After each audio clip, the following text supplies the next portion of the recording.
Hello there, and thank you for clicking on this video. This is a news story. It is 5 minutes, 25 seconds long.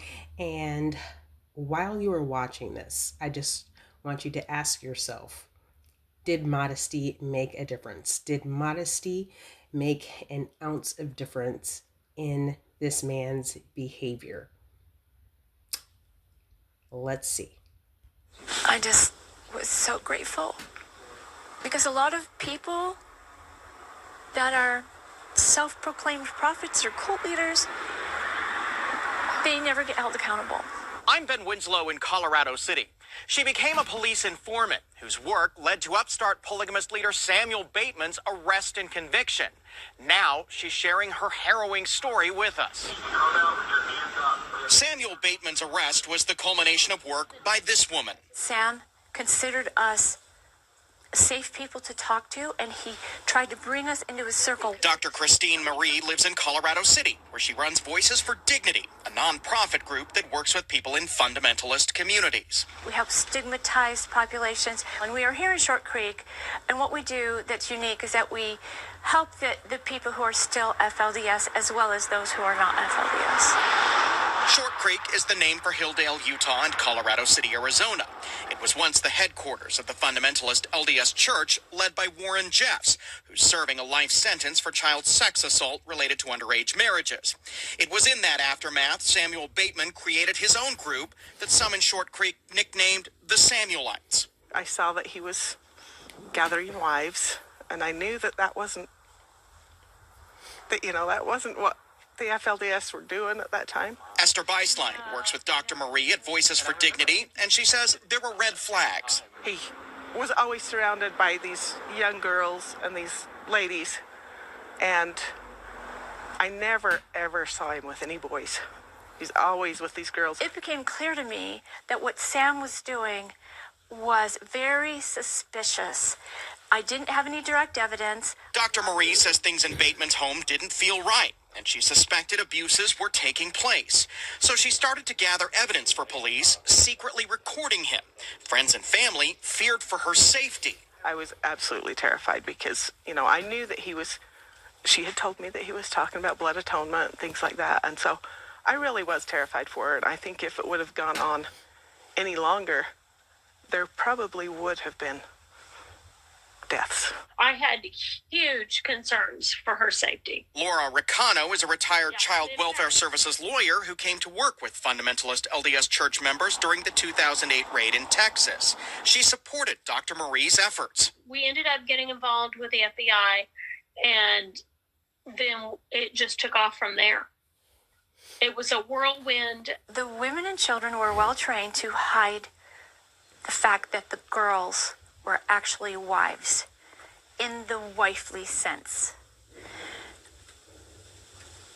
But there came a moment when Sam himself spilled the beans.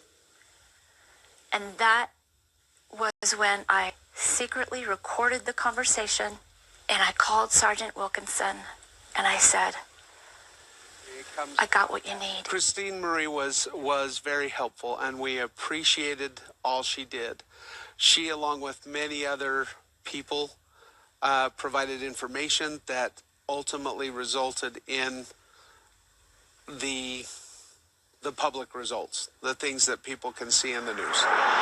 Bateman was first arrested in August of 2022 in Arizona when authorities found a group of girls being transported in a trailer. A month later, the FBI raided Bateman's home in Colorado City, serving a warrant in a child sex abuse investigation. I was relieved when I finally realized that he was going to jail. And still, I feel, I still love these people.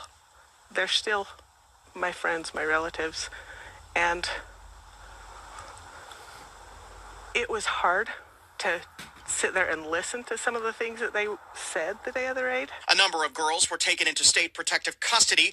Multiple followers were arrested and charged as the investigation continued on, including some accused of kidnapping the girls from Arizona Child Protective Services. When people see something, they need to say something. If they know about crimes, that are being committed and people who are being hurt, it's important for them to step up. Dr. Marie testified in the federal trial of Bateman's followers. If I had to do it again, I would absolutely do it. But I'm very glad that I did not know the extent of all the dark details that were going on, because I wouldn't have been able to bear it very well.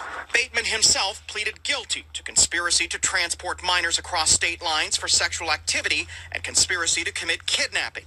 He faces up to life in prison when he's sentenced. I feel grateful that I could be a part of helping some of these people regain their freedom and live the lives they want to live. Police tell me they do have other investigations underway. In Colorado City, Arizona, Ben Winslow, Fox 13 News, Utah. Does this look like your internet provider? Surprise fees, one-time charges, and sudden price hikes hidden in the... Okay, so this is just kind of polygamous leader. This is kind of a follow-up to, geez, oh Pete's, a different video that I did, and I called it "Yoga Pants Are Not the Problem." Now, in this community here, by almost all measures, you would say that those women are modestly dressed. I mean, it's just their culture and their custom. I'm sure there's not a yoga pant to be found in that entire community, yet their leaders are absolute sexual deviants. They are notorious. I remember that '08 sting when, I believe his name is Jeffs, last name is Jeffs, when he was arrested. And now this new so-called leader was also arrested for the same type of behavior. And I mean, those women are quite modestly dressed. So what needed to happen there was that the men needed to control themselves and, you know, regulate themselves a little bit better instead of being perverts. Again, yoga pants are not the problem. Now, is there anything wrong with modesty? Absolutely not. I think that modesty is empowering for women, actually, but women need to have those standards and apply those standards to themselves. I don't believe that it should happen from any outside entity or just the culture at large. So anyway, that's all I had to say. Thank you. Bye.